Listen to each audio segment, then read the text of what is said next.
As we move on in this series to take a closer look at the so-called Socratic method, I want to recall that we're only looking here at the so-called early or Socratic dialogues for now. These are generally assumed to be Plato's portrait of his great mentor, intended to reveal something essential about the real historical Socrates. The middle group of dialogues shows Socrates, who appears to be more and more becoming Plato's mouthpiece for the exposition of doctrines like the theory of ideas. In the Socratic dialogues, Socrates is depicted as engaging in a kind of interpersonal philosophizing rather than an impersonal, universalistic philosophical project such as we find in the university departments. In the Apology, his defense speech at his trial, and not really a dialogue, Socrates explains his motivations, which reduce to two related aims. The first was to decipher the meaning of the Delphic oracle sought by his old friend Chaerephon, which stated that no one is wiser than Socrates. This clashed with his own acute self-awareness that he lacked knowledge. How can the gods saying that he is wisest be understood to be compatible with his own sense of lacking knowledge? He somehow had to resolve this seeming conflict between the pronouncement of the divine oracle and his own self-understanding. After great efforts and investigations, he eventually came to the conclusion that he was wise only in the sense that, unlike everyone else, he was aware that he lacked knowledge. The second aim was to perform some kind of service to his fellow citizens. More needs to be said about this, but let's first recall the relevant passages from the Apology speech. Quote, "I'm not making my defense on my own behalf, as someone might presume, but on behalf of yourselves, lest you make a mistake concerning the gift God gave you by condemning me. For if you kill me, you will not easily find someone else like me who literally, even if it sounds comical to say so, is attached to the city by God as though it were a great thoroughbred steed,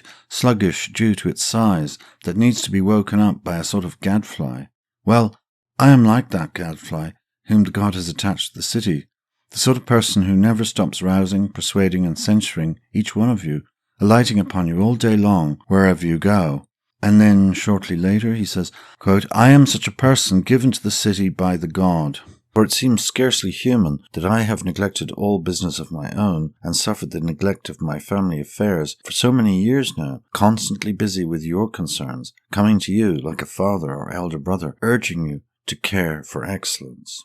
And then later on in the trial, in the penalty stage, he says this, quote, "I went instead to each person individually, where I was going to confer the greatest benefit possible, as I declare, by trying to persuade each of you to care first and foremost for himself, rather than anything that belongs to himself, so that he might be as good and as wise as possible, to care for the city herself before anything that belongs to the city, and to care for everything else in like manner." End quote. To summarize, according to the Apology, Socrates pursued his activities for two reasons. One, to resolve the apparent conflict between the oracle's declaration that no one was wiser than he, and his own self-understanding that he lacked knowledge. Secondly, to go around as a divinely appointed public gadfly, rousing and exhorting his fellow citizens to have more concern for the inner good of their souls than for their external goods, like wealth and honor, by cultivating real moral excellence or virtue. Now, for Socrates, the necessary first step towards cultivating a moral excellence is to purge the soul of any conceit of knowledge of such things, just as in order to plant a garden with flowers or vegetables, it must first have all the weeds present pulled up by the root. For nothing beautiful or good can be planted there whilst weeds proliferate. So too, moral excellence or virtue cannot inhabit a soul which is filled with conceits about such things. As with the weed-infested garden, they too must first be removed. I should point out here that Socrates has an understanding of moral excellence that differs from that of, say, Aristotle and others of his successors. We tend to think of the opposite of virtue, or moral excellence, as vice, and we think of both of these primarily as habitual dispositions, rather than as flawed or erroneous beliefs about excellence. I mean, that in the normal course of things, we rarely go beyond the recognition that there is virtue and vice. We rarely seek to explain it, that is, to seek out the causal factors that result in virtue in some and vice in others. We recognize moral excellence and its lack, but rarely look for an explanation as to, for example, why one person is courageous, but another is cowardly. One is measured and moderate, but another is rash and intemperate. But the traditional philosopher is not only intent on becoming virtuous, but is intently focused upon searching for the explanation of these facts. What is virtue and vice? Why are some virtuous and others vicious? Are these natural dispositions, or are they acquired in some way, and if so, how? Socrates thinks that the causes of these dispositions is rooted in our cognitions about them, that moral excellence and its opposite is reducible to our cognitions about them. Well, it would follow from this that moral improvement will turn out to be something like a kind of cognitive therapy, or what we might call moral formation or education. It boils down to the claim that virtue is a form of knowledge, and so vice must be a form of ignorance, which is summarized in his dictum, "No one errs or does wrong willingly or knowingly." For Socrates, then, it would appear that holding erroneous beliefs about moral excellence is indicative that the speaker does not possess the moral excellence in question. It would imply that acting well necessitates knowing well. On the face of it, this seems very plausible, at least in the form that Socrates seems to hold it, but the sticking point is the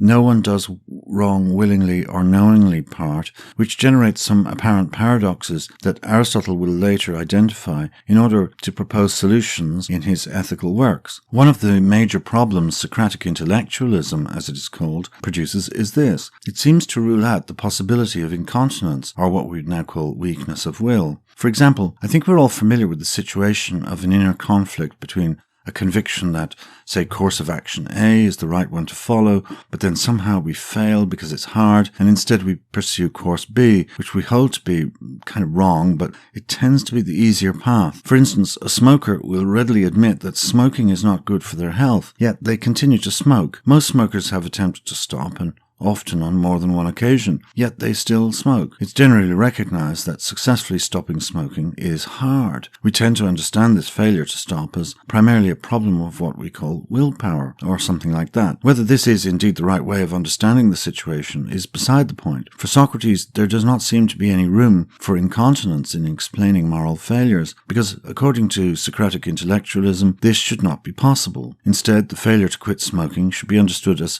some kind of failure in knowledge. So the smoker does not really know that it's bad for them, yet this seems unconvincing, counterintuitive, and at variance with the experience of many smokers, and indeed others who struggle with something they do despite believing it not to be good. If we agree with Aristotle that incontinence or weakness of will is real, this is nevertheless not to deny that there is a necessary connection between moral knowledge and moral excellence. Aristotle certainly affirms that there is such a connection. However, it is to deny that moral excellence, or its lack, is entirely reducible to moral knowledge, or its lack. Virtue and vice do not only have epistemic implications, but involve something else besides. Now, it's possible that Socrates understands something quite different about what it is that would constitute moral knowledge than does, say, Aristotle, and as it turns out, this is indeed the case. But this difference does not involve any contradiction of his profession of ignorance. One can have a normative conception of knowledge of things like X without actually possessing the knowledge of X. So, returning to our main theme,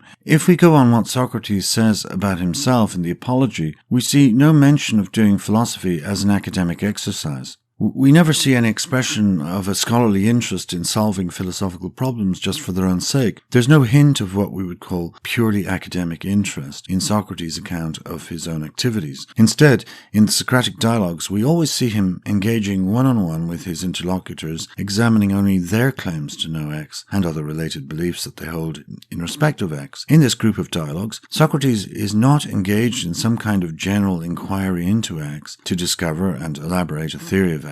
In the middle and late series of dialogues, he is depicted as interested in such things. But here in these dialogues, which are supposed to be more or less faithful portraits of Socrates, he is concerned with the epistemic conditions of the persons he is talking to. For by examining their beliefs, finding inconsistencies or even outright contradictions within their belief set, that by doing so, Socrates helps them to see for themselves that their beliefs do not hang together. There is inconsistency, and therefore they can come to see that it is not the case that they really do have knowledge of the subject matter, despite their earlier strong claims that they do. The process by which Socrates brings them to this recognition and realization is known as the Elenchos. The Greek word Elenchos means something like a putting to the test, a close or cross-examination, and in some cases refutation. The Socratic Elenchos is often characterized as an examinational procedure designed to bring an interlocutor patiently and non-confrontationally to a realization of their own lack of knowledge by letting the flaws in their account of X come to the surface so that they get to see them for themselves and come to recognize that their claim to know was actually a conceit of knowledge. Let's call this ad hominem practice of philosophy the political conception of philosophy, as opposed to, say, the academic or scholastic conception. By political here, I mean that the ultimate aim in philosophizing serves a non-philosophical public end, namely the improvement of the moral condition of the citizen body, a goal pursued individual by individual. How far away this is from the business of a contemporary philosophy department, where if you were to announce motives similar to those of Socrates, your colleagues would probably regard you as having taken leave of your senses for engaging in something quite inappropriate. The moral improvement of one's students is definitely not in the job description. But in fact, there are people in contemporary academic philosophy, albeit a minority, whose conception of their activities is somewhat closer to that of Socrates than to the philosophy for its own sake majority, but they generally keep this to themselves. This is not to say that one of these conceptions of philosophy is superior to the other, it's only to say that they are very different, and we would be making a serious interpretive error if we were to assume that the Socrates of these dialogues was engaged in something like academic philosophy. Likewise, it would be an error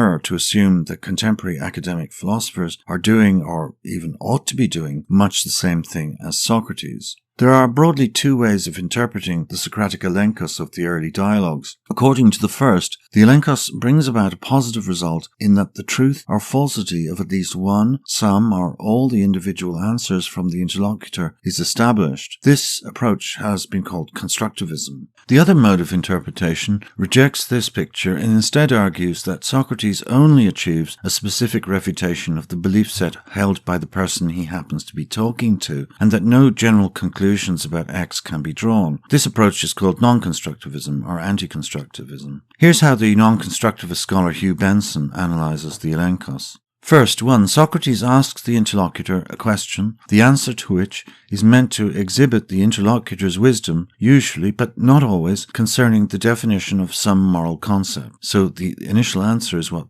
Benson labels as P, and is what he calls the apparent refutant. Next, the interlocutor provides answers Q, R, and S to a series of other Socratic questions, and these Benson calls the premises of the Elenchos. 3. Socrates goes on to show that these answers entail the negation of the original answer. So, 4.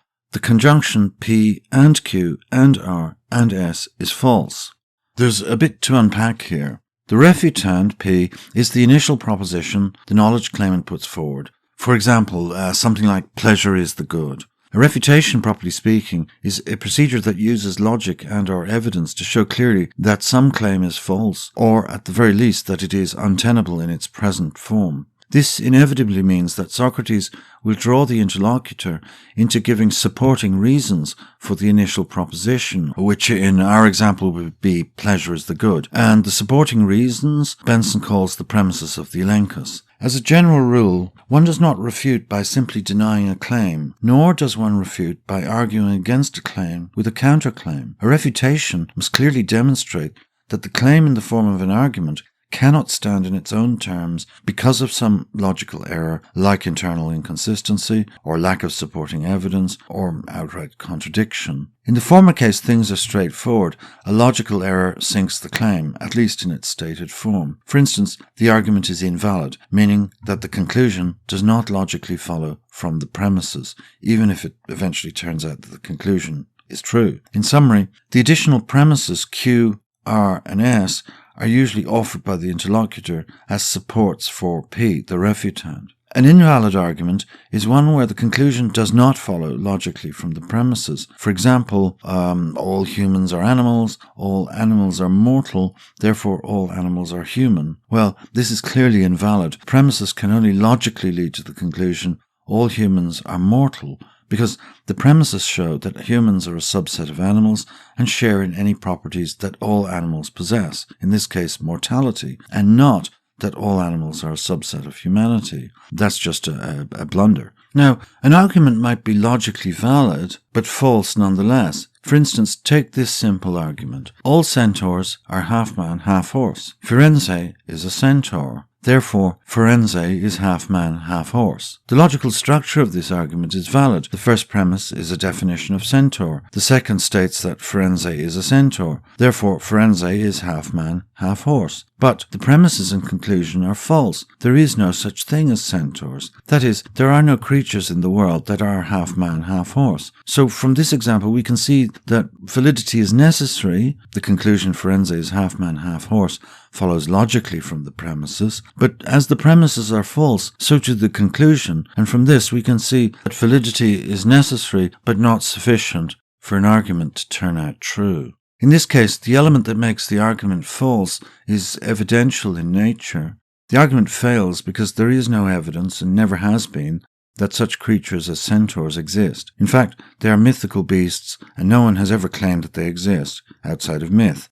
So evidence is certainly a crucial element in arguments that rely on empirical claims, like the moon is a satellite of Earth, or elephants have trunks, which state things to be the case that could only be discovered or known through experience. With all this in mind, it is at the very least questionable as to whether Socrates ever absolutely refutes the refutant, that is, shows it to be false. He only shows that the refutant and the supporting premises, taken together, fail. One observation that tends towards non-constructivism is the apparent absence of justification necessary for concluding that P or Q or S, taken each in isolation, is false. However, for our current purposes, we don't really need to take a stand on the constructivist-non-constructivist dispute, but it's good to be aware of it. Now, there are two conditions that Socrates insists upon in his elenchic interactions with others. The first is imposed on the interlocutor, and the second is imposed on himself. The first is sometimes called the say what you mean condition. Socrates demands that the interlocutor only states that which he really believes to be true, and not to engage in conditional arguments or so-called playing the devil's advocate or the someone might say ploy. There are a couple of examples of this in the dialogues. For instance, in the Gorgias, there is this exchange between Socrates and a particularly troublesome chap called Callicles. Quote, Socrates, "But you should also declare now whether you are saying that pleasure and good are the same, or that there are some pleasures that are not good." Callicles, "Well, since my responses will be contradictory if I say they are different, I declare that they are the same." Socrates, "You are undermining your opening assertions, and will no longer be investigating things that are, in an adequate manner, along with me, if you actually speak contrary to your own opinions." Callicles is trying to evade the contradictory consequences which trace back to his initial claim that pleasure is the good. If Callicles were allowed to persist with this, the Elenchos would simply collapse into some verbal game of evasion. But in the case of the Gorgias, this is by no means the end of it, as Callicles continues to wriggle and writhe for much of the remaining interaction. Now, the second and self-imposed condition is that Socrates only employs the Elenchos with premises supplied by the interlocutor, or if he introduces a premise himself, he will only proceed to use it if the interlocutor agrees that it represents his opinions on this matter. There are two well-known examples where Socrates appears to violate this rule by attributing opinions to his interlocutor that they explicitly reject. This matter is controversial, for Socrates argues that these premises are logically necessitated by his interlocutor's already stated beliefs. That is, they are logically committed to these premises, whether they like it or not. Well, they don't. It goes something like this. Affirming the truth of proposition A involves the truth of proposition B, and it matters not whether the holder of A acknowledges this or not. For instance, if you willingly board and fly on a jet airliner, you tacitly affirm the theory of aeronautics, even if you know nothing about it. With these two conditions in mind, we see that Socrates then probes the interlocutor with questions which yields more statements. Benson, as we've already seen, calls these the premises of the Elenchos. It is these premises which are crucial for the Elenchos, for without them, we'll only have the initial statement. For instance, pleasure is the good, and there's not much we can do with that on its own. A claim such as that invites questions. Are all pleasures good?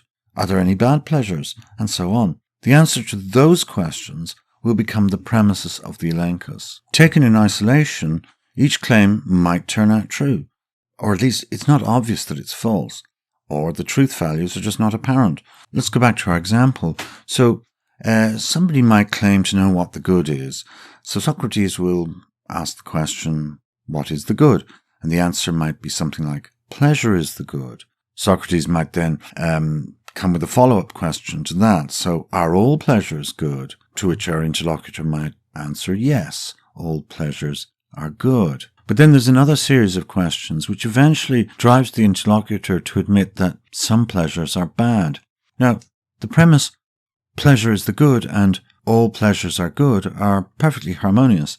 But the premise, some pleasures are bad, and the other premise, all pleasures are good, are logically incompatible. This produces an apparent contradiction. The interlocutor now becomes aware that he holds beliefs that are incompatible, and this undermines his earlier claim to have knowledge of the good. At this stage, it must be becoming clear to him that he does not in fact have knowledge of the good, because he cannot give an internally consistent account of the good. What this means minimally is that the interlocutor is being purged of the conceit of knowledge, which is entirely in line with Socrates' own claim in the Apology about what it is he sets out to achieve in his public philosophical mission. Removal of the conceit of knowledge is a valuable service to others. So, at the very least, the Socratic Elenchos is a method for purging specific individuals of the conceit of knowledge. So what is the result of a successful elenchos? In other words, how exactly is the interlocutor purged of the conceit of knowledge? The outcome of a successful elenchos is where the interlocutor moves from a state of thinking that he knows X to knowing now that he does not, and he enters into a state of perplexity in respect of X. This perplexity is in Greek called Aporia, where once was self-assured confidence in what eventually turns out to be an unsustainable claim to know by the interlocutor, and if he acknowledges this, as some of them do, but not all of them, the conceit of knowledge about X is now replaced by an overwhelming sense of perplexity or aporia. In other words, the interlocutor becomes like Socrates. Like him, he now knows that he does not know, and like Socrates, he has acquired a certain kind of wisdom, the wisdom that the god adverted to in the famous oracle. Perhaps the most vivid and memorable example of an interlocutor entering aporia occurs in a dialogue called the Meno. In this dialogue, the main question posed by the character Meno was, can virtue be taught? But Socrates redirects the discussion to the more fundamental question, well, what is virtue? After some considerable and fruitless back and forth about the nature of virtue, Socrates says this, quote, Socrates, answer me again then, from the beginning, what do you say that virtue is? Meno, Socrates, before I even met you, I used to hear that you are always in a state of perplexity, and that you bring others to the same state. And now I think you are bewitching and beguiling me, simply putting me under a spell, so that I am quite perplexed. Indeed, if a joke is in order, you seem in appearance and in every other way to be like the broad torpedo fish, for it too makes anyone who comes close and touches it feel numb, and you now seem to have had that kind of effect on me, for both my mind and my tongue are numb, and I have no answer to give you. Yet I have made many speeches about virtue before large audiences on 1,000 occasions, very good speeches as I thought. Now I cannot even say what it is. End quote. Meno is to be at least commended for his honesty. He began this conversation as a self-assured expert on virtue, but now, having been put through the Socratic Elenchos, he freely admits that he does not even know what it is. He has been purged of his conceit of knowledge and is now, like Socrates, in a state of knowing that he does not know. Aporia is the topic of the next talk in this series, but before concluding for now, I want to anticipate something about the nature of aporia, which is of the very greatest importance for the subsequent development of Greek philosophy with Plato and Aristotle. It will turn out that aporia is an essential starting point for any genuine positive philosophical inquiry. It is no exaggeration to say that without aporia as starting point, there cannot be philosophy, at least not philosophy as conceived and practiced by Plato, Aristotle, and many others. If you enjoyed this talk, please like the video and subscribe to the channel. If you wish to follow this series, please press the notification bell. But for now, thank you for your attention.